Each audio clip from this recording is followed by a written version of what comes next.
This is the beginning of section 11. This is what they call ALL, acute lymphoblastic leukemia. The white blood cells go completely nuclear with these patients. They go extremely high. So after treatment, what we found was that had him on chemotherapy. What we found was within a matter of a couple of days, his white blood cell count normalized. It fell down due to a viral infection for 1 week and then was back up to normal. This patient had been being treated for a long time with chemotherapy. It was failing. They were losing him. This is his red blood cell count, which they were giving him originally transfusions because if he didn't have a transfusion every 2 days, he'd die to lack of red blood cells. And as you can see, we stopped the transfusions, everything stabilized, and then started coming up. Eventually, he went to a fully normal red blood cell count.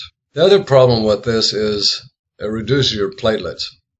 And eventually, the platelets are what stop a person from bleeding. So eventually, the platelet count gets so low they have to do an infusion or a transfusion. They were doing transfusions on him every second or third day for platelets and just barely keeping enough in to keep him alive. This was his platelet count when he first started treatment. It was extremely low. They gave him a transfusion, then it goes down, down, down. We started him on a medication, a completely natural medication, in addition to PDT. And as you can see, it went back up into the green within the treatment period. How long does this take? Depends on the disease. We measure the remission with a special device called electroacupuncture by Vol.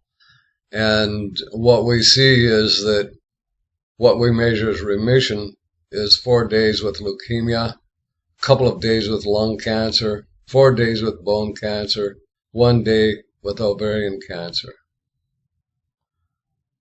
Now, one last thing, viruses. We know this can kill viruses. So what about HIV? Well, that's my pet project. I have 2 very well documented studies that say that what I'm doing now has the possibility of giving complete remission with HIV/AIDS. The more interesting thing is it can be done very inexpensively. My goal as we go forward is to get this set up for testing in Africa, and if we get the success that we expect, make a gift to it to the African government.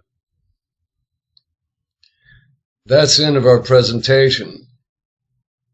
If you have questions, you'll find links below this video that will take you to the website. There's many pages there, thousands of words, over 1,000 scientific documents that will give you answers to everything that you could possibly ask about this.